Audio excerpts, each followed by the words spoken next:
All right, welcome back to the AAA podcast, the show that gives you access all areas to everything music, nightlife, and everything in between. My name's Lewis. I've obviously got Joel next to me today, and we do have a special guest. It is Mr.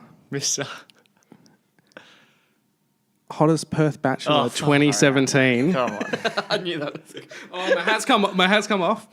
No, we've got DJ Shann. You want to start the show with that? You want to go to that? That was 2 years ago, mate. Come on. It was last year. It's 2017. We're still at 2018. Is that when it was? Oh, I almost forgot. How are you, It man? actually came out this year, and I was like, oh, I'll just have a look at it. And I wasn't on there, and I was like, damn it, like, I'm not relevant anymore. Like, I'm not a bachelor anymore. I even emailed the chick. I was like, hey, you sure you got the list right? How did you get on there? It was really weird. I did an interview with... I think it was All Access Areas, the AAA, like in the West. You know how they have that like booklet thing in the middle? There's nothing related to us. Different things. Sorry. I didn't know there was such a thing. Yeah, and then they were asking me about like my upcoming travels for Greece and like the first time I ever went to Greece, and we did this big like Toga tour farewell thing and did like shows in Busso and Geraldton and stuff, and it was all about like a Perth DJ going to spin up the decks in Greece, and then there was this like the photographer came around to like take this photo of me, and I'm like in my like kind of studio area, and he's like, yeah, I just want to get you like putting the headphones on. I'm just like, the photo's me going like I look like such a douchebag, but that was the contact originally, and then the girl who like subbed in to write that article was also in charge of writing the Hottest Bachelor article. So that was like a year later, and she was like, hey, like, just a question. And I'm in Bali when I get this, playing a few gigs at La Favela and Single Fin and whatnot. And I get this email like, hey, quick question, are you single? And I was like, hi, like, is this a work-related question? Personal question? She's like, I promise it's work-related. Like, I'm happily engaged. Like, we're putting this list together. And I was like, hell's yeah, put me on that list. So, yeah, got a few Instagram ads, but that's kind of all it went. I've pretty much just got shit from all my friends. Yeah. I still get shit from all my friends. So. Did you get a heap of messages? Like, people like messaging you like, hey? Yeah, like you do, but it's not, it's like it's the people that are kind of going to be fans and not like people that you're... I mean, it's weirdos. That wasn't a good candidate. No. It was good, though. I mean, it was funny.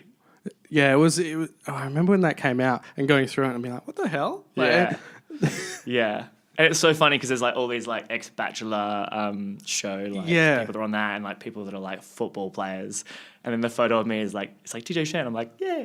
I'm just like, I'm like, why am I in this? Like, I don't belong in this scene. Like, but hey, they put me in, so. Why don't you obviously give everyone a little bit of a quick 30-second rundown of who you are, what you do, cool. I am Shannon O'Connor. My DJ name is Shann because I couldn't come up with anything better at the time.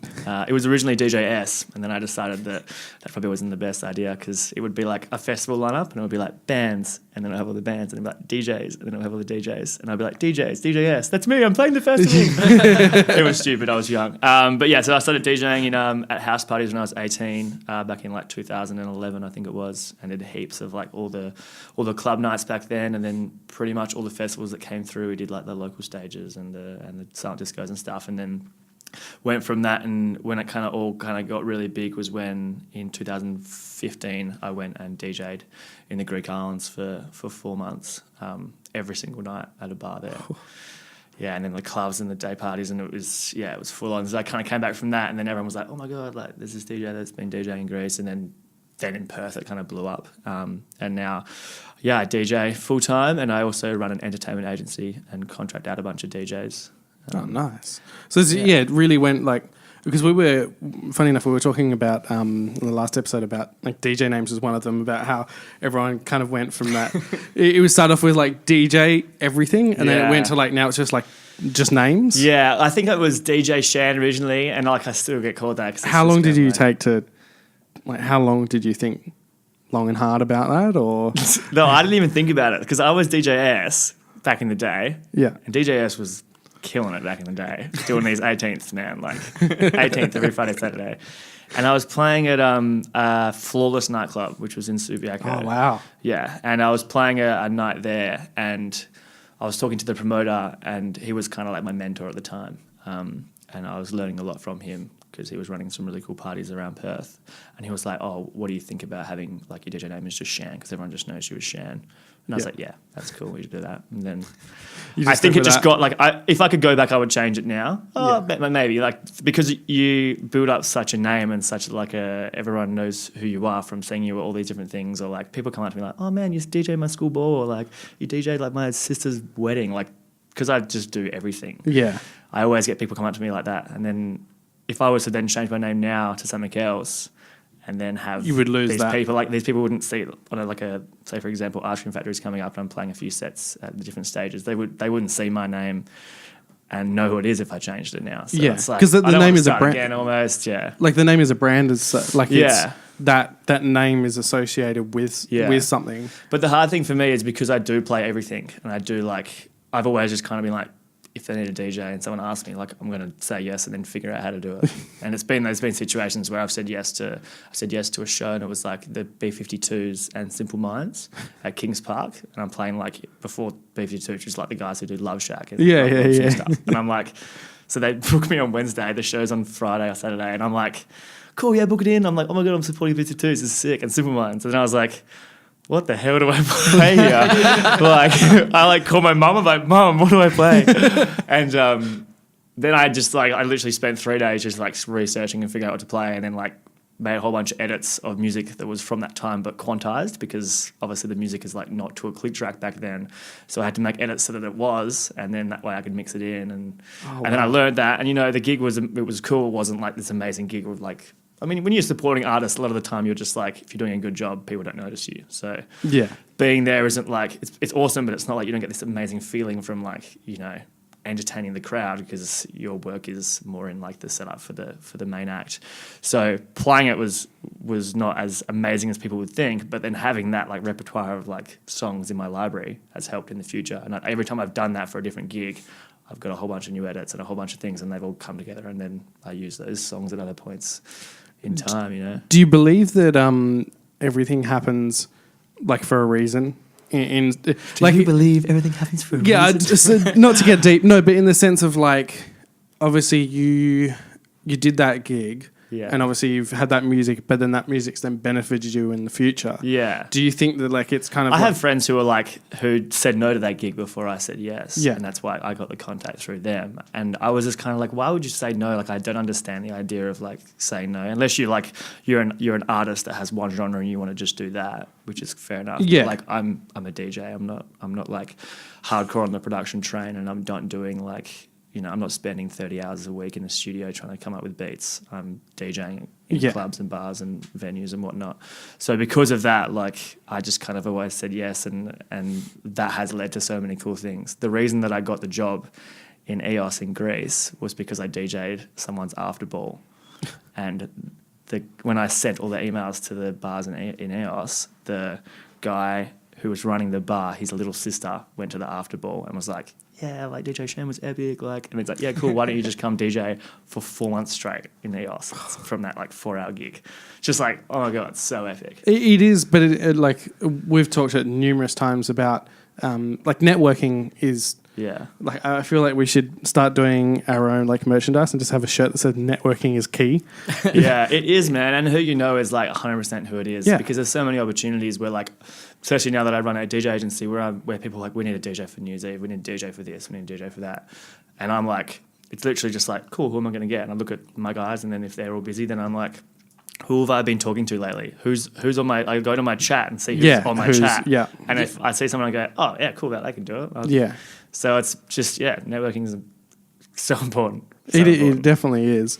Do you think as well, like with obviously because you started when you were about 18. Yeah, I think I was like 16 or 17, and I was virtual DJing, pressing the beat masher button, like thinking I'm a boss, and then I got the Tracker Control S4 like as soon as it came out. I saw the video and I didn't really know anything about it, and I was like, this is really cool, like I really want this.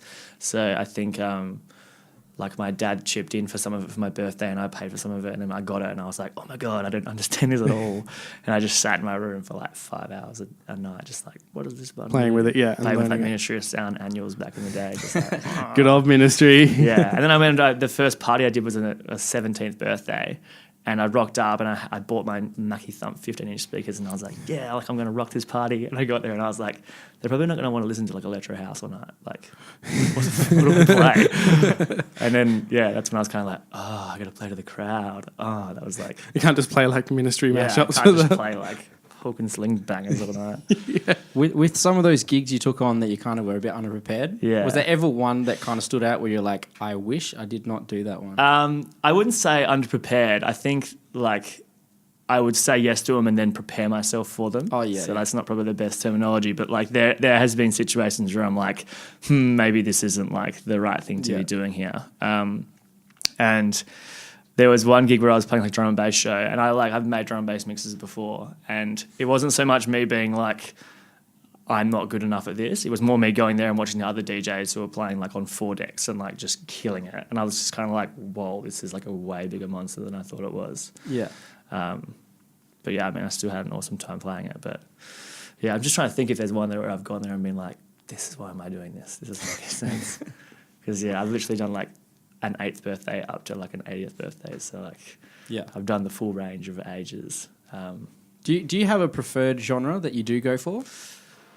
Oh, this or is not an so interesting much. question, because like everyone knows me as like this party DJ who plays like just fucking party jams and like all that kind of stuff, which is epic. But like I don't actually really like froth that music anymore because I've been playing it for 8 years. Yeah. I really like my deep house and tech house, but like I never play deep and tech house. Like, I go to Habitat garden parties and I'm like, this is epic. This is what I like. But like, I'm almost scared to like try and break into that scene because I'm like, it just means too much to me. Like that music means too much to me. It's one of those things like, or like we've spoken ages ago about like just the whole working industry. You lose that magic of like what's behind the stage kind of thing. I guess that same sense of like if you're playing, say you're playing house music or you're playing like party bangers. If you're playing that consistently for 5-10 years, you lose that magic. The magicness of like because you're constantly playing it, so then you find a genre that you like. And I do, and then I play a lot of R&B hip hop as well, which like I ended up playing because of like the main promoter that I was working with at the time was doing R&B hip hop clubs. Yeah, and then what I found is like I would be in these situations where like I kept on playing and I found a love for it, and I was like, this is really cool. And then I went over the hump, and now I'm kind of like, okay, like I'm kind of over this. Yeah. But the good thing about like being in that situation is because I kind of say yes to everything and I kind of do all the different gigs and the big ranges, I have like such a varied week, week by week. I had a week like a month ago where I was on a Monday night. I did a yoga class. So I'm DJing deep house vinyasa.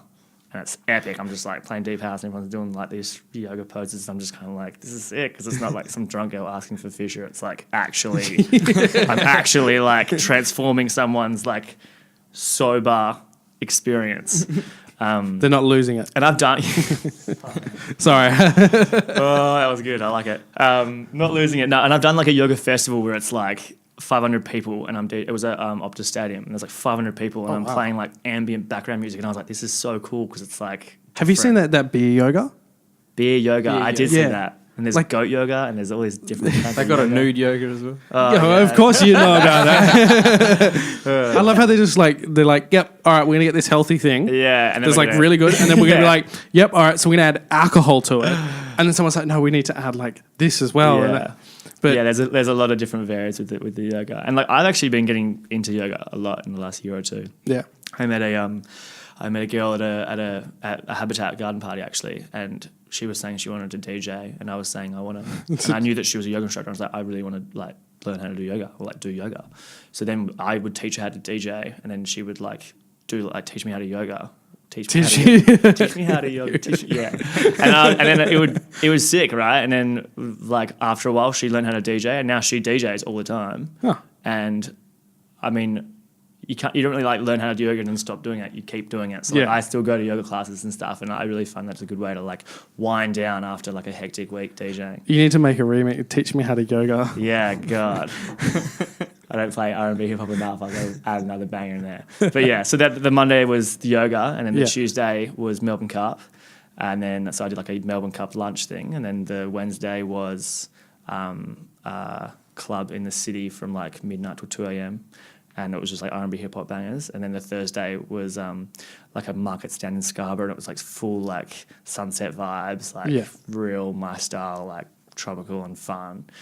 And then the Friday was a wedding, and the Saturday was the 21st. So it's just like, oh wow, like that's the full range. Is it very like varied? And it's good because I go to the next one, I'm kind of like, oh cool, I got that fix of that stuff, and now I'm doing this stuff. And and sometimes it happens where I've had like 3 or 4 gigs in one night, and they're all different, and it's kind of like it's fun, you know, because I'm going through the different. It kind of breaks up. Like I find that as well, like with like doing like with photography, having different venues. Like if I do like 4 venues in one night, but it'd be like 4 different venues. Yeah, it's not like, and I guess it's I've got the same thing how you're saying about you'll play a certain genre and you get sick of it. I don't get sick of the venues, but it's kind of like the same thing. And like if you have like a new venue or like a venue that you don't shoot often. Do those venues like ask for different styles as well, or are they all kind of asking for like your own style? It's really like they book us for what we produce. Yeah, like it's like different venues. I might have like come up with a different edit for them. Yeah, but it's really like the way the photos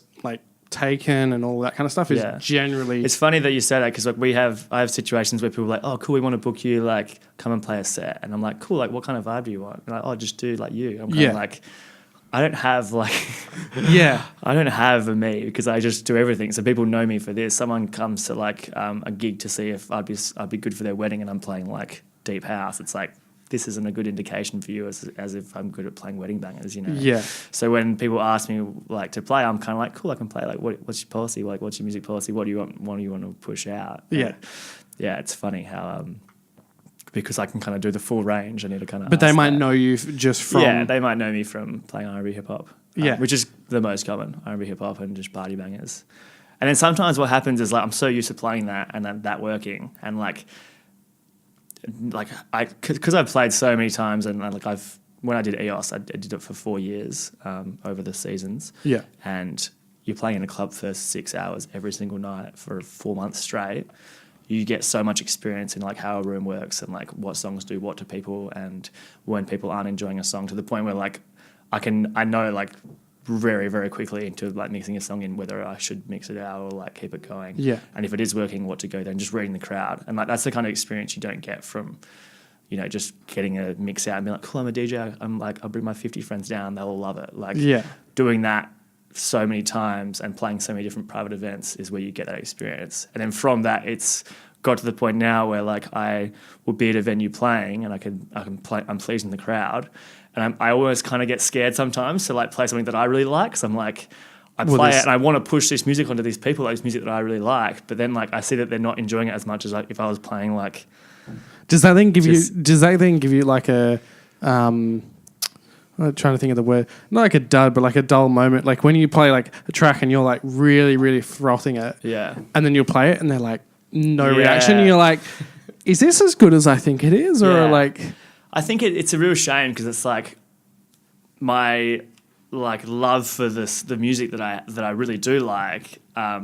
It's hard for me to express that because my full-time job is to DJ and entertain a crowd. Yeah. I always have like this conflicting interest, like, oh, you got to do your job well, man. Like, you got to please the crowd. Like, and then I start playing these songs that I like, and it's kind of like, oh, you're not doing the best job of pleasing the crowd. Yeah, you're kind of pleasing yourself, like. Yeah, and like I know DJs who like just play music that they like, and that's why they're successful, is because they play like these smaller shows where they're playing like just playing a tech house show or something like that, which is awesome because then the kind of people go to that vibe, and that's awesome for them because then they're playing and they love it. But I feel like if you do like when you become a DJ and do it as like a job, and I don't do it as a job, but like seeing it from a different perspective is that there's kind of two styles or 2 types of DJs. You're going to have the type of DJ that goes, all right, I'm going to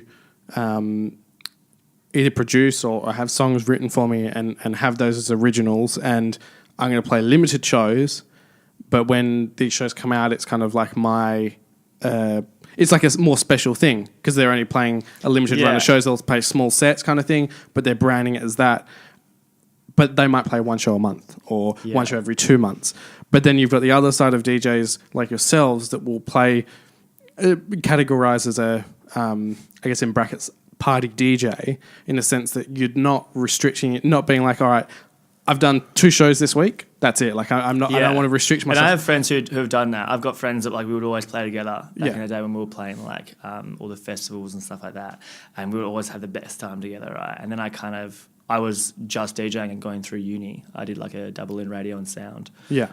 So I was at uni and DJing, and they were like working part-time and DJing. And then when I finished uni, I just kept on like kind of DJing. Like I had a job, I was working for Hit 929 for a little bit. Yeah. On the street team, like handing out free shit. Like, oh guys, get down here to the beach, like. You're those people that would I loved it. It was so much fun. Like, we got lollipops, and everyone's like, bah! But then lollipops. So then like, I've stopped working there this recently. I still, or like probably like a year ago, but I still do gigs for Hit 929. But what happened is like I kept on DJing and doing more shows, and then doing more like not so much shows, but like more gigs and like just treating it like a job. Yeah, and you weren't saying, as you said, you weren't saying no. Yeah, I was just like, this is my job. This is how I get my money. Yeah, and like I like doing it, you know. And then I would go to like my friend who was then working part time, and he is producing, and like he does the same thing where he does like once a month he'll have like his show, and it's a really cool night where like he's playing the music that he likes and it works. Yeah. But he also has to like have a part-time job to support himself. Yeah. So it's kind of like, which avenue do you want to go down? And I realized like pretty clearly, probably about 4 years ago, that like I don't have like the patience right now to lock myself in a studio and learn how to produce in full. Yeah. To become that artist DJ, you know. I'm the kind of guy who like, I love DJing and the art of like entertaining people. So, I mean, I've always loved it. I used to do drama when I was younger. I used to be right into drama and acting and all that. And then what happened when I started DJing is I was kind of just using that to like, you know, my experience in drama and entertainment to like help with the DJing, because it's not just me choosing the songs, it's all about the stage presence and everything else. Have you ever kind of rocked up to a gig, you know, you have your good ones, you have your ones that aren't so good. Yeah. Have you ever hit like an absolute moment where you're like, this gig has kind of like crushed my soul a little bit? Yeah. I think everybody. That was getting very deep. He was like Thursday. Just yeah, now? I had like a really hectic week. We had 15 events on. Yeah. Through my company. So I was out Wednesday through Sunday DJing, and we had 6 DJs out, or 7 including myself, out on Friday night. So it was just like a lot of organising and admin and like, you know, making sure everything was going well. And on the Thursday, so like pretty much the start of this kind of hectic week, I just had this gig, and it was just like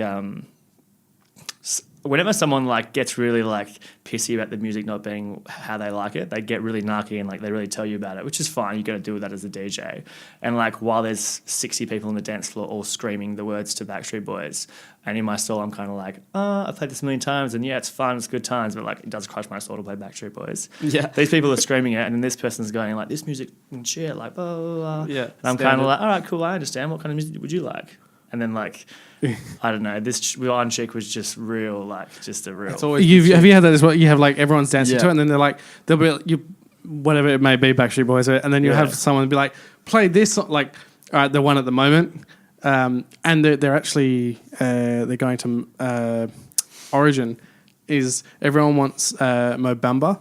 Oh yeah. And you'd be like, you're playing like something totally different, and then someone come up and like, oh, play this, and it's like, what for you? So that you know, these people that are dancing around. It's funny though, like you think that sometimes you're like, oh, that's not gonna work, man. Like, whoa.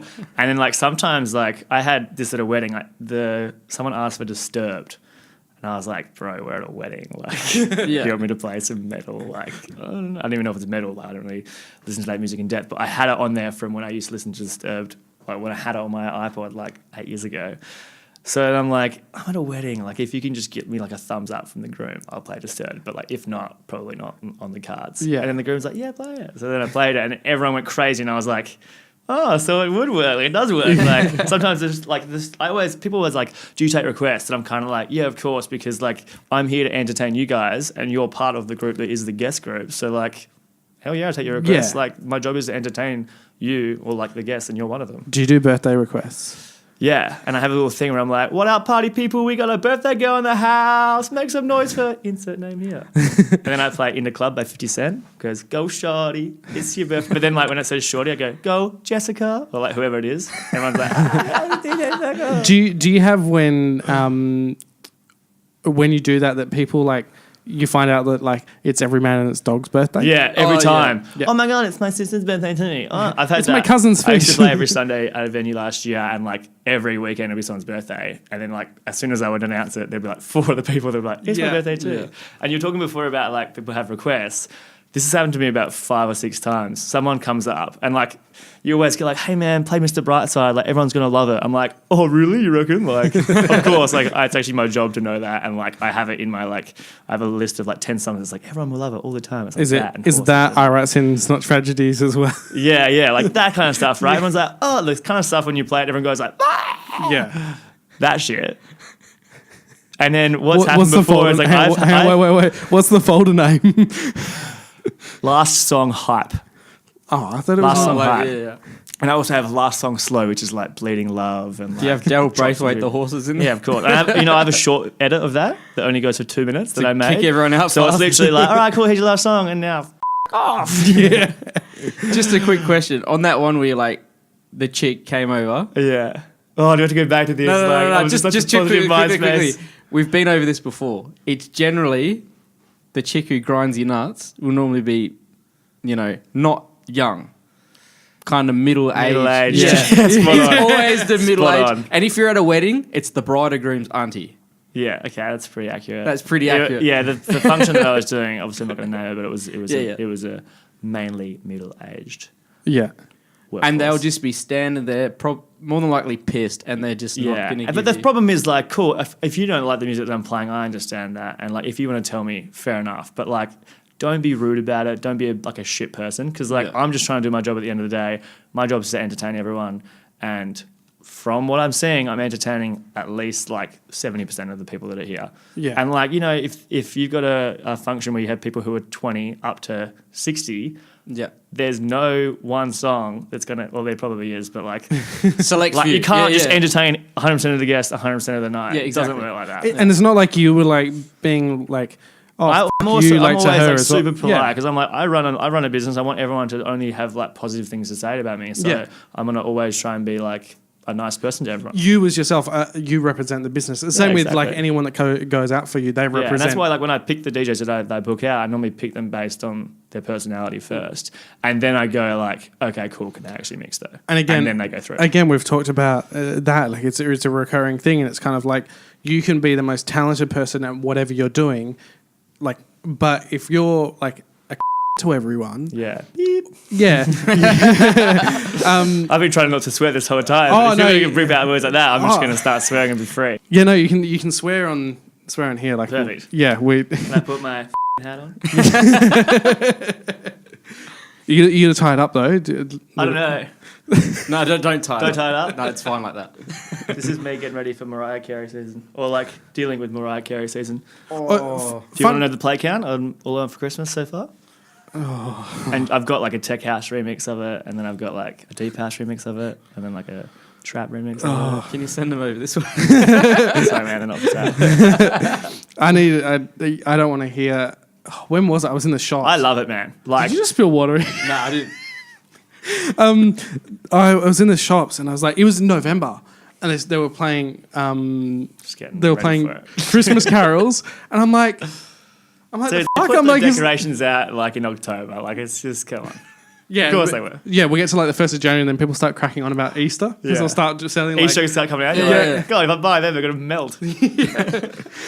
But yeah, Mariah Carey counts on some fire. Yeah. And like, what about Bubbles? Michael Bubbles. Bublé. Oh, Bublé. With a request, this has happened like 5 or 6 times. I like put a song into a deck, right, and it's ready to go, and I'm just sitting there, and then someone's like comes up and like walking over, with their pom poms. Yeah, just like that. Oh my god. Oh, would it be a girl? Yeah, this is that's insane. And then they're like, oh my god, you have to play like X song, and let's say like,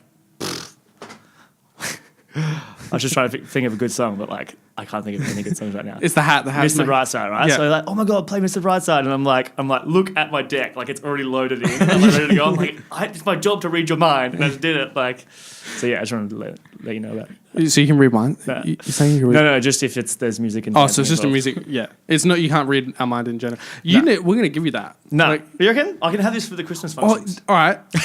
We'll give you. I'm gonna give you that. That's my Christmas Christmas present to you. But you have to wear it at your Christmas Eve show, yeah. which is a good segue. When I'm supporting Hermitude, I'll look like fuckwit.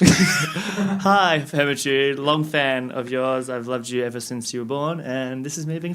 I just want a selfie of you on the stage wearing that hat. Yeah, and we'll put it up on our do a little our social. hashtag. Yeah, AAA. yeah, we'll put it up. Podcast, whatever it is. Yeah, we'll do sort it. out.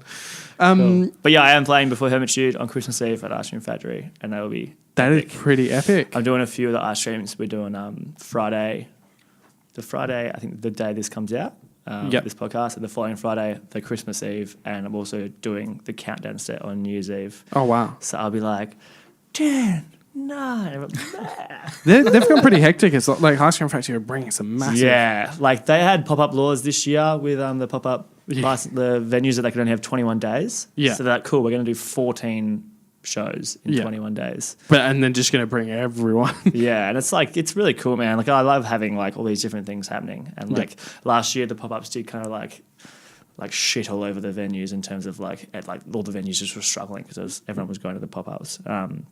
So the fact that these laws in, like, some could see it as a good thing and some could see it as a bad thing, but I can bring so much energy and vibrance to the city. Everyone, there's things to do, and like, it's fun. I think it's a good thing. I think having, because there was a lot of debate with that. Yeah, there was a lot of debate with the whole having, like last year, they were just everyone was getting absolutely raped because like your pop-ups were just. But what's gonna happen this year is like there's so many things happening and like all of a sudden like the supply so the supply's gone through the roof and like the demand's just not going to be there. There's going to be people losing money. There's going to be like events that don't go well, which is a shame because it's like it's kind of like here's everyone at once, not here's everyone scattered over. Like how many times have been like the newest like Friday or like this new Sunday session. It's like all these things that are like every 3 months there's like a new one that I'm playing at or something. When they're like fun and trying to get like the venue going, but at the same time, like I find that a lot of promoters have like a structure where if they're trying to launch something, they'll launch it. The first night will be epic, second night kind of cool, third night not so good, fourth night shit, and then consistently bad. And it's just like the game's changed now. I feel like we're going into I don't even say an era, but like I guess a kind of a point where there's not less going out. People still go out and drink, but there's a lot more like Perth. Now I mentioned this ages ago when we were talking about bowling, there's over east bowling, strike bowling, and they're actually coming to Perth now. So they've got Holy Moly, which is a cool place, man. Yeah, well they've got Carousel. They're doing another one. Yeah. So they got Carousel, but they've teamed up. So Holy Moly, strike bowling, which is bowling with a bar and food, which is amazing. Yeah, well, Lookout do that. Yeah, I know we went through this, but it's like AMF bowling. It's like proper because I know Lookout doesn't have it has the bowling isn't the same. It has this is like imagine like you walk into AMF bowling and it's like a normal bowling alley. Yeah. But like you go to the bar and it's like you can get any drinks you want. Like it's very Rosemount Bowl. If you've been there, they got a bar, but it's just like pre-mixed drinks. But it's like it's still fun. Yeah. Like the thing this is what we went through. Like people were like, "Oh my god, like Perth's so boring. There's nothing to do." It's like the people who get bored in Perth are the people who are like. Don't want to be mean, but you're boring people. Like, go find things to do. There's so much to do. You just have to be a bit creative, and you just have to find these things to do. Yeah. Well, that's like we're like all these things are opening up. Like we had that argument with because I was like, we don't have any bowling places that have alcohol, and they're like, yeah, we have the Rosemount and we have this, and I was like, yeah, but we don't have an actual dedicated one. But like they're bringing over, they've got that, and then they've got 2 escape rooms as well, and something like. All in the same. Like I saw this the other day in Koh Tao. I've done a few gigs in Koh Tao in Thailand. They do underwater escape, so it's scuba diving escape rooms. Oh, how cool is that? No. Like, you didn't make it out. You're dead. You're dead. what do you get if you lose? You die. Yeah, you get no more oxygen and you're out. But I 100% like I agree with you in the fact of like if you're people saying that there's nothing to do. Like I went through the city the other weekend on Tuesday night. Went to like a couple of bars. I don't drink, but like just went out and like just explored the city. And like there was a bar that I went to that I didn't even know existed. Yeah, this happens to me all the time. So like because I DJ at like a lot of the times every week is like not similar, but like the venues where I am DJing is like quite similar and the places that I see are similar. Yeah. If I go out after I'm DJing or I go somewhere for like dinner with like my sister or something and I'm like, oh my God, like this is a whole part of the city I don't know. And it's just like, wow, I really should like go here. Like just like explore a bit more, you know? And like this is what I find when I travel. Every time I travel, I go, oh my God, we're so fortunate to like have what we have in Australia or in Perth. And then I'll go away for 3 months, 4 months, 6 months, whatever it is. And I'm always so excited to get back home. And everyone's like, oh, you must be so shitty. You're back home. I'm like, I love Perth. I'm like, I'm frothing. Like, let's get involved. And like the beach and epic. Like, I'm doing a thing at the moment where I'm swimming every day in the ocean I'm trying to hit 100 days in a row. And like it just kind of gets me out of the house in the days where I'm not DJing. I'm just doing the admin work, the emails, invoices, all that. Gets me out of the house and it promotes like me to go and have this experience. And then like I might be like, I don't want to go for a swim today. It is cold. It's like even raining. And I'm kind of like, I just go and do it. And then once I'm doing it, I'm like, I'm so grateful that I'm going and doing this. Well, it's like the gym, like anything like that. It's exactly. kind of like, and that's what I didn't have when I was traveling. Like there's no routine when you're traveling because you're like constantly doing all these things and like. Well, I think you were speaking about like before we got on air. You were saying about that, like you kind of there's no routine when you. Yeah, and that's what I was so excited to do when I got back from. I did I partnered up with Ղᴇʀᴇ this year and we called it SHANN II. Okay, so it was because we were discussing this earlier. Yeah. Joel was asking whether it was an actual like whether official, it was branded with. or it was like so a it was the nickname. first time they've ever done like a privately organised but publicly available tour. Oh yeah. So we're doing it again next year, but I've kind of passed the baton on to another guy to do it. Will it be their name, Tiki? They're calling it zīģtiki because it's a Zīģet festival. Yeah. So it's zīģtiki. Yeah. But yeah. Or actually, I'm dropping the after movie for that. Like, it'll probably be out when this comes out. So nice. Watch it. Speaking of like work and travel, like those things together, that's something a lot of people dream of, you know, like especially in Perth. A lot of people haven't traveled. Like I'm sure you've met people. Yeah, and this frustrates me all the time. People are like, oh my God, you're so lucky you get to do all this stuff, you get to do this. I'm like, dude, I didn't like, someone didn't just go like, hey man, like come with me, do this. I sent like hundreds of emails. I like went to these places, try to meet the people, do all these things to make these connections and network like we were talking about before. And then from that have got these opportunities and then the good things have happened, you know? And like putting in the work, DJing like, 200 birthday parties when I was like 18, 19, 20. Doing that every single weekend, learning how to properly DJ. Losing my social hours. All my friends going out and me being like, oh, gonna go here because... And then on Monday, Tuesday, I'm like, hey guys, what's everyone doing? And everyone's like, oh, I'm working 9 to 5 every Monday, Tuesday, Wednesday, Thursday, Friday. So then I'm like, quit your job. If you don't like it, quit it. And like, I say to them, come with me. I will get you a job in EOS. If you dedicate yourself to actually coming, I'll make it happen for you. Yeah. And that's happened before. I had a really good close mate of mine. His little sister was like, cool, I want to come. She came. I got her a job at one of the bars there and she had like the best 4 months of her life. Yeah. So she's like, thank you so much. Blah, blah. I'm like, this frustrates me because then like the people who are complaining, the people who are like, oh, I can't because like they've always got excuses. It's always like... And that's kind of like, it's not my responsibility for you for you to make the most of your life. All I'm telling you is like, obviously, like I've been like fortunate enough to be able to have this opportunity where I can DJ full time back here and then like travel and then use that to my advantage. But like that hasn't come from me just like it didn't just happen, you know. Like I've like people don't see all the work I put in. Do you feel as well like this is more not a personal question, but I want to find out from you whether it's happened where. Do you think that people have a perception? I don't know the backstory of this. That say you're where you are now, you're traveling, you do a lot of gigs. You're here. No, but you're traveling a lot. You're doing a lot of international gigs, all that kind of stuff. You DJ full time, all that kind of stuff. Do people have an assumption that like it was a like I'm a like a not a mummy's boy, but like. In a sense that like your parents kind of like funded everything to come to where you are now. Right. I don't know whether that was the case. People but have that opinion. People are going to have whatever opinion they want to make them feel better about their lives. Yeah.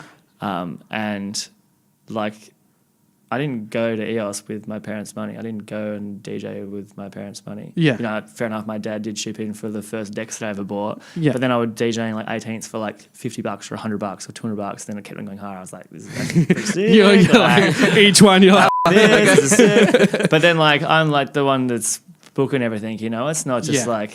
But like, I feel like, and look, I know there's people out there that they're successful, but they've had... they haven't been given it, but it's like they've had that support, like of their parents being like, all right, you don't have to pay anything. Okay, so for me, it's like the support of my parents isn't them being like, we're going to pay for you to go and do all these things and do all these amazing things and get all these DJ opportunities. It's them being like, we want you to do what you want. When I finished year 12, I did like Maths 3 CD, like the high maths, and then physics and English. What did you want to be? I was going to do accounting. I was like, what an extreme. Dad, I should do accounting because I'm good at maths and like blah, blah, blah. He's like, no, son, don't do accounting. You hate it. And he's like, why do you want to do accounting? I'm like, because I'm good at it. He's like, don't do it because you're good at it. Like, what do you actually want to do? Because like, if you want to do it, if you do accounting because you want the good money or whatever, you're going to become an accountant and you're going to fucking hate yourself. He's like, what do you want to do? I was like, I don't know, man. Like, none of these like degrees at uni are really interesting me besides maybe doing like radio or sound, something like that. So then I did a double degree in radio and sound. Yeah. And then I kept on DJing and I was like, this is so cool. I get to do this. I'm making an income. And then it like just got bigger and bigger. And like, because I'm so passionate about it, it's not like, oh, I've got to go to work. I had a friend who was a photographer and he'd be like, oh, I've got to go to work tonight. I'm like, dude, you're taking photos of half naked girls in clubs. Like, why do you call that work? Like that's a good time. You get there and they're like, here's your $50 of alcoholic beverages for the night. Here's your card. And it's like, that's not work, man. That's fun. But like, it is fun. But like now, because that is my full-time job, I get there and go, thank you for the $50 bar card. I'm going to spend that on some tapas and iced coffee and like a few beers here and there, depending on if I'm drinking that night. But yeah, you kind of. I will admit, I've had I've been doing photography for clubs and that for 5 years or so, and it is, you sometimes do get to that point where it's like, oh, like I've got to go and shoot this, and then like I'll have that moment where I'm like, oh, like I've got to go to this venue, but then I'm like, wait, like I literally have to shoot this venue for like 2 hours. Yeah. And then I go home and that's it. Like this is my job. Well, kind of. You guys have to edit. For me, I get home and I'm like, that's actually it. Like, I'm done. Yeah, no, but then you have to organize your music. Like it kind of... Yeah, true. And There's the thing is, prep work for I have a massive ass screen. So I have like editing on one side, YouTube on the other, multitask. It's sounds productive. Yeah. I have I've been trying to like look at things to like... I hope none of my like venues are like, so that's what he does? So that's why you charge us 8 hours of editing? So I've been like the last year or so like looking at kind of like my lifestyle, and I moved out of home and I've been like trying to cook a lot and trying to like get out and do a lot of lifestyle stuff. Yeah. Because what I was doing before was just like DJing weekends and then just like sitting on a computer doing a bunch of music, doing the editing, trying to like do the website for my business, like just like look at all these things that need to be done. Because I'm the admin person, I'm the marketing person, I'm like... You're everyone. You're all these roles within my business. Yeah. It's like... You're the firefighter. You're the one that comes and puts everything out. Man, I put that fire out. I water the... what are they called? Those indoor plants? Don't do that. Don't do that action. I water the indoor plants, right? The succulents. I water the succulents. Have you seen... And I love indoor plants. You know, this is weird though. Like this year on my... Christmas list. There was like a wish list. I was like, wish list, honestly, indoor plants, scented candles. And I clicked submit and I was like, I'm such an adult now. Like, I just wished for indoor plants and scented candles. Like, what does the world come to? But yeah, and then like because of that, like I'm trying to find different things to like enhance my life, because like drinking and partying and being single and being this DJ, like cool, it's like really fun to do all those things, but I've been doing it for like 8 years now. It's like, I'm not really getting the same enjoyment out of like doing those things. Like that's why I did a sober month last month, and that's why I want to do these like 100 days straight in the ocean. I sign up for the Roto Swim.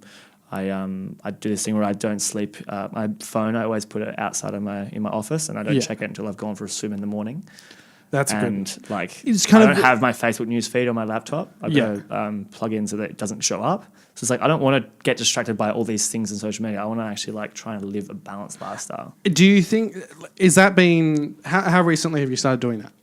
Like, has that been? I've been noticing like the effects of social media for like maybe 2 years. But doing more like a lifestyle, like changing your lifestyle. Probably like a year or so. Okay. So like I'd look at I'd like just be in situations where I'm like, I'm not really like like calm and like just content. Do you feel like, because I've done similar, like I'm addicted to my phones. I'm addicted to my phone too, and it sucks. And that's why like I hate it that I have to be on my phone all the time. Like I love sending a Snapchat like, blah, blah, look at me, I'm having a sick time. But at the same time, I send that because I want all my mates to know I'm having a good time. But it's also mainly because I want everyone to know that I'm DJing this, and this. Yeah. Because then I get booked for this, and this. But do you feel as though when you take that step back, because I've done like, I'll have one day a week now where like no work at all. Like it's I'll look at like, I'll check my emails because sometimes someone's like, I need an answer today kind of thing. Yeah. But in general, like stepping away, not replying to stuff. I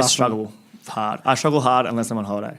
So if I'm outside of Perth, I can like not look at my emails all day. But as soon as I'm in Perth, I'm like, I feel like I have to do it. But this is the weird thing. If it's like a public holiday, like a Monday, I'm like, I don't have to do anything. Public holiday. It's like I don't do anything. I can sit every Monday out if I want to, but because it's a public holiday, it's like, I don't have to do anything. Yeah. And like it's also like the expectation of like a reply to an email. The venue wants a DJ, or like, and then it gets to Saturday and Sunday, and I'm like, there's no pressure for me to be on my emails now. Yeah. But this is when I have to spend 25 hours of the week DJing. Yeah. On the weekend. So like maybe I need to implement a day where I don't do anything. Because honestly, like I found that I've only done it in the last month or so, and it is like, at first I was like, I'm not going to do any work at all. But and I'm sure that you could both test to this, that in this industry it's kind of like you can't do that. Yeah. Like there is points where like I've had to just do work. But I kind of have a thing now where I won't answer my work phone. I'll look at emails, but I won't reply to them at all. And if there's a work message or Facebook or whatever, I won't reply to it until the Tuesday. Yeah. Because then if you've got work stuff that you might do, say you're organising music or you've got like a meeting you need to do, cool, you do that. But kind of just separating yourself, because I found it was that pressure of replying back. Yeah. And like I would have... That's huge for me. So I'll like be like, okay, cool, I get to reply to his emails. And like my to-do list is on my notes, on my phone, on my laptop.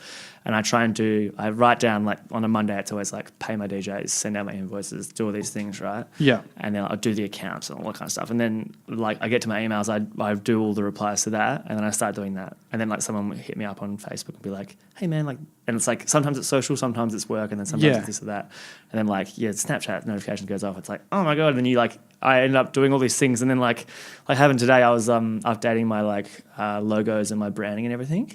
And I was like putting all the new logos in my my Facebook page and stuff. And then like I'd have to I'd click on like my website and then I'd be like, I need to change the logos on the website and do this. And then like I'd go to like reply to someone's email and be like, oh, I need to change the email. Yeah, and I just start doing it then. And then what happens is like I do all this stuff all day, and I look at my to-do list and go like, oh, I think I might do this. So like honestly, but you worked all day, but it was like, but you instead of being productive and going, oh, I'm going to do this, and this, it kind of like you just like do one and then half kind of go on to the next one. You kind of like you're connecting on.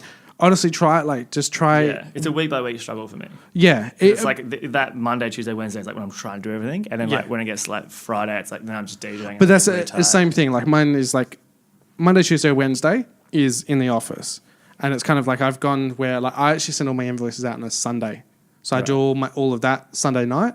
So when it comes to Monday, you're not going through and just dealing with that stuff or try and like take something away. So be like, I'm only going to send invoices. Yeah. I'm only going to do this. And then you'll kind of, then it gives you that, because you have that stress. Yeah. And it's that, I need to do this. Yeah, like, I've been like meditating a bit too. I do like this. Yoga, meditating, mate, what's going on? I know, right? It's actually funny. Like I've changed a lot as a person in the last probably 2-3 years. And I've had a few people say that. They're like, you're a completely different person. Very chilled out. Because I used to be like full on like, let's get up and party and sick. And then like I realized that that's really cool until you do it. You have one too many vodka. One too many vodka ice, Smirnoff Ice, and double blacks. Man. Yeah, it was so that one night, and like the Red Bulls and like all that shit. It's like so like toxic for you, man. And like what happens is, say if the average person, you know, when they hit like 30, they're like, okay, cool, like I don't want to do that. Like what I really want to do tonight is like cook up a dinner, have a wine, and watch like a nice movie with my girlfriend. That is like what people of that age froth, right? Because they've gone out. So if they've gone out once a week, every week from 18 to Yeah. 30, right? You've accelerated the process. That amount of time. I've just like taken all those weeks and then put them all into like my early 20s, and now I'm kind of like, okay, I've already hit that point where I want those things. But my job is still focused around people who are wanting to do the first things and go out and get drunk. So you kind of, So it's like a tough balance. And I need to like focus on trying to keep the balance, because otherwise that's when you start to like not be mentally there because you're like so devoted to working or being in that environment. That's why this year I'm probably not going to go back to EOS in 2019. Just have a break. I might go to like, I was thinking about doing a camping trip and just like literally turning my phone off for a week and just being like, It is good to like just to have that, because I had that like from 18 until now, like just I'm gonna work like every single day and like just constantly like smash it out. Yeah. And then it was like I had a wedding to go to, like a personal one, and had like 4 days off. I brought my laptop and shit down, but like I didn't do a lot of work, and I was kind of like this is what it's like. I haven't had a holiday in like 6 years. That's kind of like why I love traveling so much, because it's like I'm having all these new experiences, and I don't have the urges to like be as full on to reply to everything. Yeah. Obviously, I still have to do all the emails and stuff for the business while I'm away, which is cool because I can be away and like be earning an income and like still like have a relevance in Perth. Yeah. While I'm not there for 4, 5, 6 months, whatever it is. But yeah, it's just like it's too much to like focus on that. And like what you were saying, like just because I can DJ 25, 30 hours a week every week doesn't mean I should. Yeah. You know? Like that money that I'm going to earn from those extra 10 hours might not be worth the mental. Exactly. Like, and it's like, can you take that one day off? Yeah. And can you have that one little break? Is that more like is getting that extra X amount of money worth more than just taking that little bit of time back? Because it's kind of like even just having one day is kind of like it just refreshes you. You feel like honestly you feel so much better from it as well. Yeah. Well, thanks for the advice. I might try it. Yeah, try it. Let me know how you go. I want to. Should you do it Monday? You reckon Monday's the best day to do it? I do Monday because it's kind of like my week is Thursday to Sunday. So it's kind of like well, same. Tuesday and Wednesday are kind of like that's when you get back into it. So Monday is just if I send my invoices on a Sunday night, everything's kind of done. Monday people aren't really like I don't know. I just find it easier to do it on Monday. But if it really depends. Like even do half Sunday, half Monday. Like it just depends because sometimes my Sunday is like normally it gets to Sunday. I'm kind of like cool. I did like so many gigs this week. I just want to get drunk tonight because I'm over it. Yeah. And that's like the worst thing I can do, to be honest, because then I guess the Monday I'm like, oh, my body's tired. I'm hungover. Like, and that's what I found when I did sober November. No, November.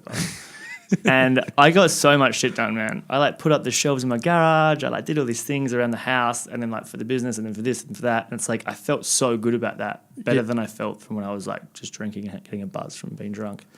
It's like, try it. Yeah, I mean, obviously you are trying it, but like, I feel like if you're listening to this, like, it's like not as important as you think to get drunk all the time. Yeah, like I've obviously like we're almost at a year now for me, and of not drinking, awesome.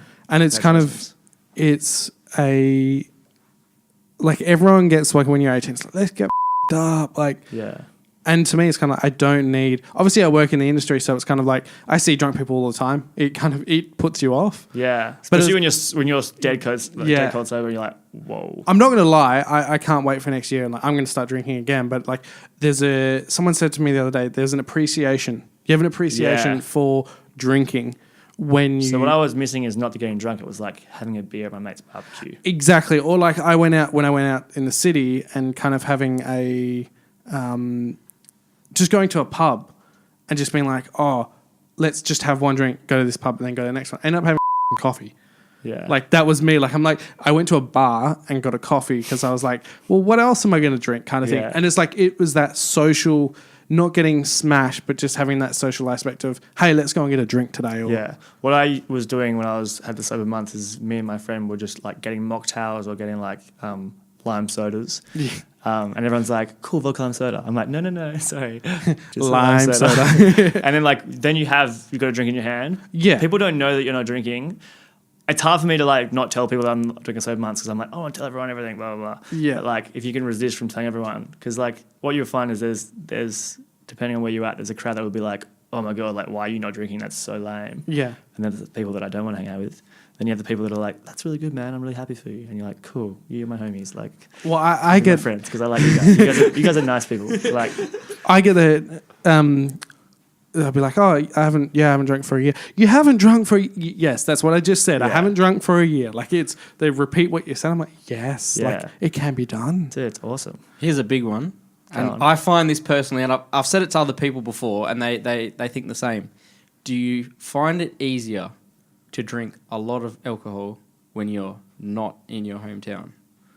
Like, say, When you're away, there's like this thing where you're like, I'm on holiday, like I should just get drunk. It doesn't matter, like it's fine. And like,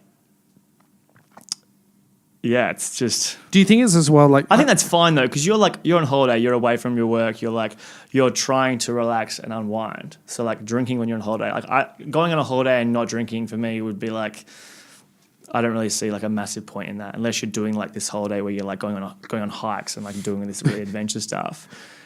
For me, like alcohol is a great way to unwind. Yeah. But a lot of people take advantage of that and go past where they should.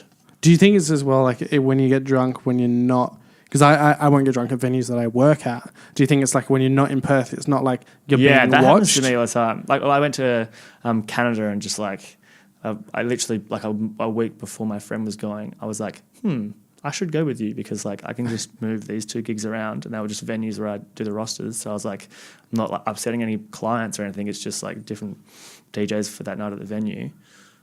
Then I booked a trip to Canada, went for like 10 days. Let's go. Just snowboarding, like drinking, and it was epic. But it was kind of like, I got there and I was like, like no one knows who I am. I don't have to worry about anyone like having any opinions of me that are going to actually matter in the long run. I can just like relax. It's not affecting your business. Yeah, because for me, like, because I do a lot of corporates, I do a lot of weddings, I do a lot of things where like I have to be like a genuine like human and not like running around like an idiot. Yeah.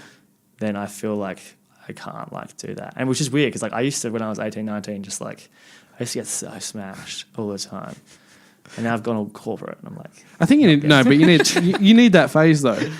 yeah, I mean, it was awesome. It was a good phase. It was good fun. But like at the same time, I can look back and be like, that was awesome. I can appreciate that. But I can also appreciate that I no longer want to do that. Do you know what I also can appreciate? The fact that this entire time Joel has kept his Christmas hat on. Yeah, I like it. I'm not taking it off because I Commitment know there's going to be to the hat. scruff under it. For the people that like don't know, and obviously it's going to blow a lot of people's minds, how many countries have you actually worked in? I think I've done 12. You've worked. I've DJed in 12 countries. So should we run through them? That is a very good effort. Yeah, run through them all. My Go. first gig, Perth, Australia. Yep. And then You're like, I have to Obviously. remember the He's like, Maybe I should. this won't be in order, but this is because yeah, I go still for haven't it. remembered. Yeah. I played at Your Paradise Festival in Fiji, Yep.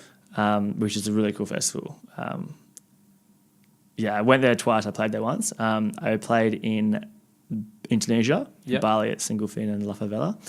I played in India, India. in Bangalore, in India. I have a question about that in a second, but we'll Yeah, it was like it was like this 7,000-8,000 people doing a music run, they call it, where they had like speakers all along the 5-kilometer course, and every kilometer is a different genre of music.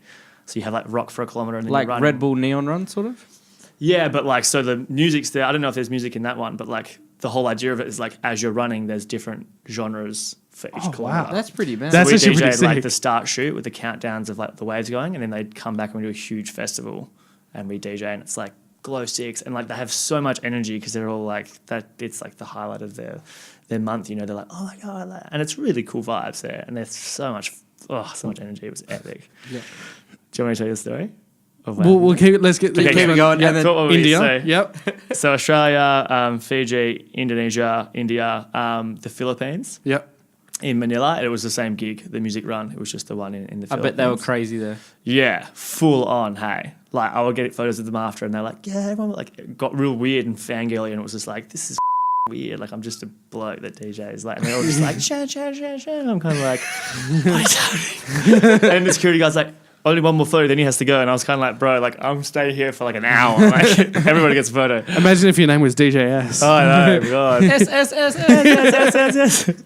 And then I played in Greece, obviously, like 4 or 5 times. And then I met a guy in Greece who is a DJ in Malta. So I went there for a month and DJed in Malta on like boat parties and club gigs and just whatever was happening through the business that he ran, which was cool. It was like I'd get to like this boat party, set up the stuff, and they'd be like, cool, we've got like, it was for Education First, which is a language school. Yeah. And they'd be like, cool, we've got like 80 Spanish kids, 30 French kids, 15 Danish. And none of them are going to Dutch. understand this So music. they're all learning English, right? Oh, see. So I played them like probably every second day, and I'd get on and be like, cool, like what the do I play? Yeah. Like, I don't even speak this guy's language. So then like I've like figured out all like the music that like the Spanish people like and the French people like, and now I have like a nationality playlist, and it's like every nationality that I play for. No, the Spanish is easy. The Spanish you just play Enrique Iglesias. Oh, Enrique Iglesias. They'll be like, oh, can you play Enrique Iglesias and a reggaeton? And I'm like, okay. Or Louis Fonsi. Yeah. And then There's Louis How do you know Fonsi right that? there. Yeah. El Taxi was huge, and El Perdón. and then all you would do for France is just play DJ Snake on real loop. DJ Snake. But they have like French rap and all these like. Or Guetta. There's David a Guetta. whole bunch of like music there that is huge that we have. Like if you look at on YouTube, like the charts is like these Spanish songs, and they've got like billions. But that's the thing, like Like they're so big that we don't know about. the Spanish, like the Latino community, is especially so massive. Yeah. That's There's why so many you have like. countries that speak Spanish. Like, Well, that's like you got like when like Enrique Iglesias would be the first one that kind of like blew up from there and then came over, and then when Despacito came out, once Bieber jumped on it, that true. then And like Beyonce's done Spanish songs, like J-Lo, a lot of artists have like That's gone and trending, done yeah. like I'm Yes. going to sing it in these Spanish this time. Spanish, yeah. I had YouTube on and I was listening to like the top 100 songs or something, and it was literally like 60-70% of it was Yeah. just Spanish. And it was weird when I did the gig in India. I was like, cool, I'm looking at like Bollywood songs. So like we want like 30% Bollywood and then 70% just like commercial. And there's songs that have like literally 1 billion views, and they're like these TV soap opera like songs, and they're huge, man. And you play them, they're like, oh my god! I'm kind of like, this is so weird. Like, there's so many parts of the world that I know nothing about. Like, I just know I know that people in Australia like Jimmy Ricard, and I know that they like horses and Darby, and like John Farnham. Then you go to like this like boat party, and there's these randoms. You're like, oh, like this is a different monster. Like, Yeah. But like, I'm so thankful for that time I spent in Malta and in India and all these places, because like I learned so much about DJing. Learned what different nationalities want. And in EOS especially, like we would get like a bunch of Swedish people in, and I'd be like, San Martino, hey, San Martino, and they're like, oh my god, you know that song? I'm like, yeah, like cool. And then I play it, they're like, oh my god, and I'm kind of like, this is so cool. Like I can play for different nationalities. Yeah. And then I play like an Italian wedding at home, and I'm kind of like, cool, I know what songs you guys want. Yeah. It's like nice to be able to do that, I DJ a lot of things where I go and it's every week I'll play, and like they're public venues where like different people book on each week. Yeah. I won't say what it was, but like pretty much every single week it would be completely different. There might be like a bunch of people from South Africa one week, and then a bunch of people on a Hens night one week, and so like I can go to that and be like, I've got no idea what I'm playing today, but this is awesome. And once you walk in, you kind of yeah, we'll get back to this. yeah. So then a USA, I Yep. played like this dubstep night in Santa Ana, which is just below Los Angeles, and it was like, I think it was like 2,000 people, and I was playing the second set from 10 to 11 p.m. And I was like, oh, it's pretty early in the night. It's like a Thursday night. And I got there, and like the chick before me was playing like a hardcore dubstep, and everyone's going crazy. And I was like, guess I can like go a bit like more high tempo and like more high energy in my set. It was before Jackal. You know Jackal? Yeah. Jackal. Yeah, So yeah. I played just before him, and it was epic, man. And I was just like in America, and I was like, oh, I don't know any of these people. This is so sick. Like, and I like obviously whenever I travel somewhere, I try and tie in a gig somewhere with it. Where else I played? Oh, I'm drawing blanks. Oh, in Albania at some random bar on the Shantiki. Yeah, it was fun. In Croatia at Sky Bar in Dubrovnik. That was cool. It was like a bunch of like Bus About people and Kentucky people all like come to this venue, and it's just like a big piss up, buckets and everything. And like I was like, I don't want to get paid, just give us a bunch of booze. So they gave us like 6 1-liter bottles of vodka and like poured them over with like sparklers. And they had the whole Shantiki group like in the VIP, and everyone's like, we're VIPs, man. It was so much fun. God, I can't remember what the other ones are. Do you have any? It's on my website. Well, there's still a lot that we'll just put much more. Yeah. We'll just have and much many more. So with what you were saying, where every week Oh, Thailand, Koh Tao. That's where I played. which is right there. Is that ģᴇʀᴇ? That's ģᴇʀᴇ. Man, Not that's that what they do anyone, the underwater. no one in the cameras can see that. Yeah. Oh my god, that's what they did the underwater escaping. Oh, nice, Ruinous, nice, yeah. nice. So I went and did like scuba diving, and I did like a 1 week free diving course there, which was another thing that I'm trying to like find a balance, right? And that was really cool. That's the number one cheapest place in the world to do dive. Yeah. Ticket. Well, number 2, but the first is dodgy. You wouldn't go there. Yeah. So like, when I did the open water, then I did the scuba diving. I mean the free diving, and then like when you're free diving, I think I got down to like 25 meters. 25. So I got down, and you look up, and you're like, you can't see the Shit. surface. Yeah. And You're like, you're holding your shit. breath. You're like, it is so hectic. Man. You just like the But it's one so air like, bubble. Like, this is so nice because I'm actually like I'm in nature right now. I'm doing something with like the world. I'm not just like making a banger. yeah. Making a banger edit. Away from the world. Yeah, it's really nice to do those things. Now I was going to say The before. question I had Yeah. was how you were saying you travel to these places and you like to try to tie in a gig. Yeah. Do you use because you said, I didn't just get this given to me. Do you use like a set formula kind of when you're traveling to kind of get these? Yeah, even like an email template. Not yet. Well, you've just said it, but I mean, like, do you, what are you, because people are like, Sent to how the what? is this guy doing this? Yeah, Like, so like once you have a big enough like base of gigs and Yeah. like I think I got like 6,000 followers on Facebook or likes, whatever it's called, and then like 10 or 11,000 on Instagram, and like I've got a video on YouTube that has like 800,000 views, like just shit like that, right? Like that you can like draw on and be like, this is me. Yeah. I've played all these places. So when I go to a new place and I want to like travel, say like next year I'm thinking about going to Vietnam, so I'm going to go there.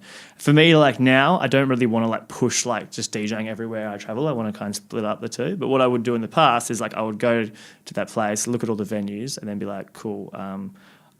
Email the venues like, hey, my name's Shannon, and explain who I was, and then explain like what the highlights of my DJ career are so far, why they should book me, where I have played, and then like just like a press pack and stuff. And then by having those highlights there, you kind of like saying, cool, like they like look at it and go like, yeah, he's played like 7,000 person festivals in like this place, like he knows, like he's a DJ. yeah, And like as long as they can market that to their crowd, then they're gonna want to book you. yeah, Yeah, and also like when I got Malta through DJing in EOS and meeting the guy, and the guy came, I was like, hey, I'm a DJ from Malta, I'm not looking for a gig, just want to know where to go, like tell me where to go. So I told him, like took him under a wing, like got him beers one night, like just networked with him, and then I DJed for him for a month in Malta. And then like one of the gigs I did there was like a 4,000 person festival on like the other island near Malta, and it was just like, this is so random. Like Yeah. I got this because some guy messaged the page of the bar I was working at. Like it's just kind of like finding those places around the world that you can do it in, and hitting up the right people, and not necessarily like just hitting up the bar. Like I went through Kentucky for a few. I would go through people. If you're a DJ and you're looking to DJ somewhere in the world, like, and I've DJed there, let me know, and I'll just send the guy a message and be like, this guy wants to DJ there, because they're looking for DJs. yeah. It's like a, I guess here it's a little bit different, whereas they're kind of needing people to constantly like. Yeah, the thing with like the party islands and the hot spots is like people will come, like ģᴇʀᴇ for example, and like they might come for like a month, and then like they DJ every night for a month, and then like that guy goes and they're like, oh, we need another DJ, blah, blah, blah. Yeah. So like those gigs are like quite easy to tie in, but it's like a full lifestyle choice to go and do that. Yeah. Whereas like the traveling that I want to do now is kind of like I want to separate. I want my traveling to be like the opposite of my career. Yeah, I don't so want maybe to you go wanna and go party get- and DJ.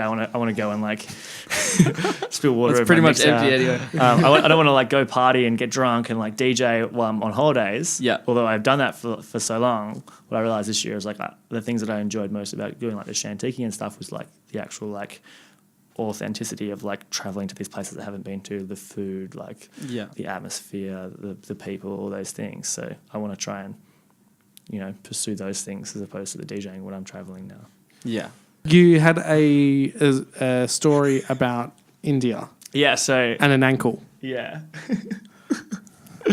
it's funny. So I'm Specifically your ankle. Yeah, my ankle, yes. Yeah. So I am playing this festival, I think it was 7,000 or 8,000 people, as we said before. And they've got like your full on stage, like full on like festival staging. I love And, how you've got your hands like Can they see that? I'm just trying to like... they're like, it's the size of the microphone. It's 1 okay. foot. It's like, yeah, whatever. Massive, So it's, yeah. it's like the same kind of staging you would see at like Stereosonic main stage. back Yeah, in the yeah, day. like a proper- It's big. And it has like full LED screens. It's got like, there's pyrotechnics and shit going on. It's like a full on spectacle. And I'm DJing on a riser, so it's like the stage is there, and then it's like there's a platform that I'm DJing on, which might be like maybe a little bit lower than this, and then so my table's on that, and then from my table there's like an LED screen that comes up just a bit over it, probably like this much over where the table height is. And I'm like, I used to always take my shoes off when I was DJing because I was like more vibey. Like I read Fatboy Slim say once, like always take your shoes off, always be drunker than the audience. That's the best way to DJ. So I like, you're like, okay. And I was like, it's an excuse, I can get drunk now. But like the thing that I took away from it was like, I would take my shoes off. And like what I found is like I would always do it and I'd be so vibey because you're just like free. It's just like, it's a really good thing to have. And if you do DJ, like try it one night. Maybe not at a dirty club. I was going to say, I've done it before and like looked at my foot and I've been like, oh my God, it's black. Like it's disgusting. I get home and I'm like, I've got to wash this. Like it's rank. But like a lot of the times when I do, like say I play Scarborough Sunset Markets. And I just go, I like wear my thongs and then like once I'm set up, I just put my thongs away and it's just like vibey and like there's sands there and the sunset. It's like just a nice environment, you know? And like I find it really connects you to the music because you're not like all formal. So yeah, I used to take my shoes off all the time. I took my shoes off. And then the guy who was emceeing the day, like super energy, super rock star atmosphere, like one of those, and like legend, but like full on bloke, like full personality. He's like, what we're gonna do is we're gonna stand on the DJ table, and when the song drops, we're gonna jump off the table. And I was kind of like, all right, sick. And this guy's like, I'm like a quite slim bloke, and he's like quite a built bloke. So I'm like, cool, like I'm going to land soft compared to this guy. He's wearing his Yeezys. I'm like vibing with my bare foot. And then like, so like I have to jump over the LED screen and then down onto not the height of the table, but further down. The table's on, but like further down than that. Yeah. It so was like a 2 meters? It was probably like this high. Like I had to jump from like here down to there. Okay, so just so people listening, is about probably 2 meters. Yeah, least. Probably a bit higher. Yeah, like stupid. It was like stupid with shoes on. Yeah, like so then like the song happens. Everyone's like, ah. There's like, and it was raining as well. So like it's raining. There's like a tarp over the deck, and it's just like all crazy. And it's kind of like you plan all these things for this set, and they've got all these activations happening. And it's just kind of like all like going crazy as the rain's happening. It's just like this is sick. What's going on? And then so we both jump over, and then like. I was sober, but like there's so many things happening that you feel drunk. You just like there's so many like sensory inputs and like so many people screaming and looking at you, just like ah. And then I jump off and I'm like dramatic effect. And we're like yeah, nailing it. And I land and I just like fully roll my ankle and like fall on the ground. And I'm like oh my God. So then I'm like far out. So I like. Literally hop back to the stage, and I've got like 20 minutes of my set left. I'm like, yeah, this is sick. And I'm like, I wonder if anyone saw that. And I was like, probably all 7,000 people saw that. Like, yeah. Did you do any damage? Like actual? Yeah, like so. What happened is like, I played the rest of my set. The next guy came on. I just put it in ice. I couldn't walk that night. The whole next day I couldn't walk. Like it was bad. And then I had we were doing a partnership with ʟɪsᴛᴇ Adventures, which is like the youth version of Intrepid Travel. Yeah. And it was like a 12-day, like India to Kathmandu, like tour. and I like had to get like a full-on like, what do you call like a crutch? Yeah, like a one side crutch from like just the hip down. And it was bad, hey. Like, to the point now where I go for runs and like it still hurts. Oh wow. Yeah. And this is so like what have you learnt from this? What have you taken now away I from this? put my shoes on when I do like when I'm doing parkour. So when you're jumping 2 meters down off a stage, you can put your shoes on. I'm not a rock star. I'm just a normal DJ. Like sometimes I need to keep remembering the that. bloke who jumped over with you at the same time. Yeah, he nailed it. The what bigger did guy. he say to you? He nailed it. They were laughing at me like because I was a new DJ and like they were just like, this guy's an idiot. Like this is hilarious. But yeah, I think it was fun. But like I got a photo of me with like with a crutch and I'm just like, yeah, and I'm like in this closing with like India behind me and stuff. But yeah, I mean it's a good story. Yeah. It was a good listen. It was a good listen. Because the way you even described it was kind of like you were looking at yourself doing it. I was like, fuck it, just go back. The problem was like, I get back from that and I'm like, cool, I want a balanced lifestyle. I want to exercise and like have all this thing. And I like start running. I'm like, ow, this sucks. Like I can't even be like fit. Now, let's get to the volcanoes. I don't know why I said volcano. I've never mentioned volcanoes. Eruption. All right, what is this thing that you've brought with us? It's multiple things. All right, and It's a backpack. we had this last. Inside the backpack.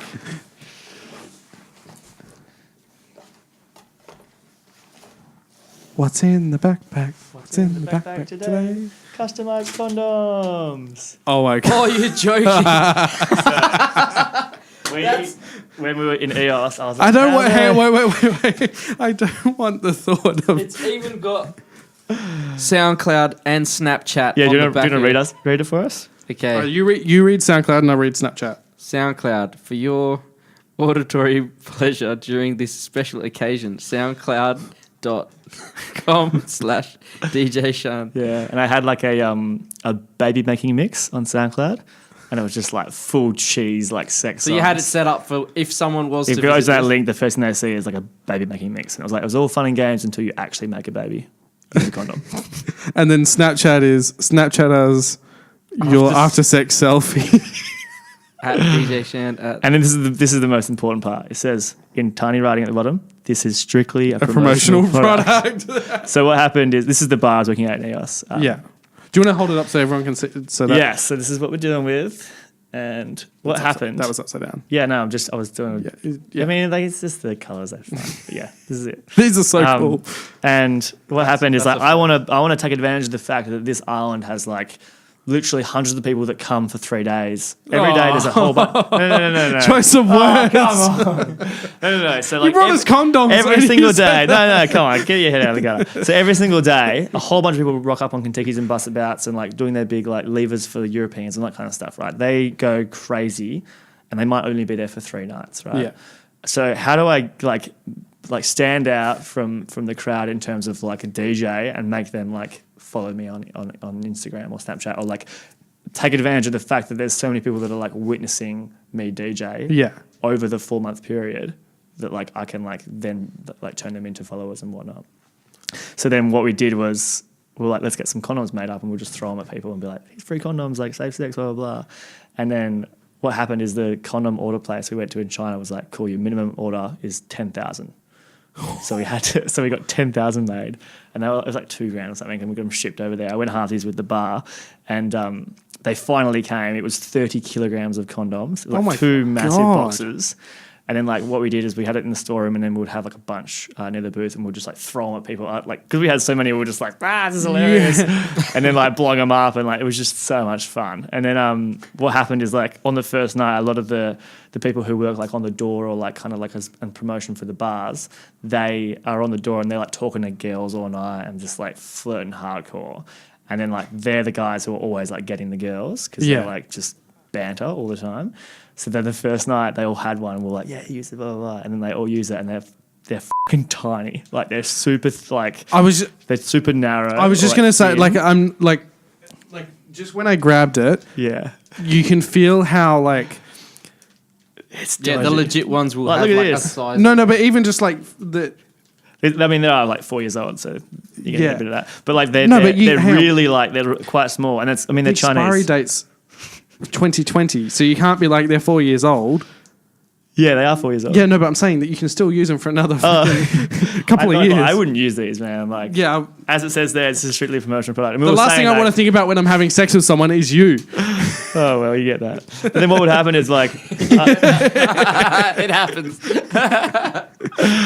and then we had like Shan stickers, and it became this thing called like nipple stickers, and we would just like, every girl would come in and we'll put like, I'd put nipple stickers on them, and it would be like a rule like, I'd have to be the one that puts nipple stickers on. Like, that's just of course, yeah. But then like a lot of the staff would like come in and be like, like I heard you're doing nipple stickers, like can I have some? We told all our friends, and then like so then I would get random girls that I wouldn't know, like Swedish girls or whatever, and they'd be like, hey, like, are you Shan? I'm like, yeah, like, like, can we have some nipple stickers? I was like, you know the rules, like. It was good times. Good times. Yeah, and then I don't know what I was going to say. So they were shit. They all broke. Yeah, and it was just hilarious. How were the selfies? Did you get? We didn't get like a massive amount, but we got a few, and they were pretty funny. Pretty bad actually, pretty disrespectful. I was after more like, lol, yeah, cool, we're all both in on it, but there was a few that were just like, bro, like, really? Yeah. Yeah. Come on, man. You probably Tone it down, bro. you probably like That's not what I intended to. Come on. No, I was going to say you probably had like a few pregnancies on your hands. Yeah, but we're saying like 12 pregnant in EOS pregnancy scam. Like Australian DJ impregnates 12 Swedes. After this goes out, people are like, "Oh, it was." That's who your dad is. Oh, that's gonna. Hang on, wait.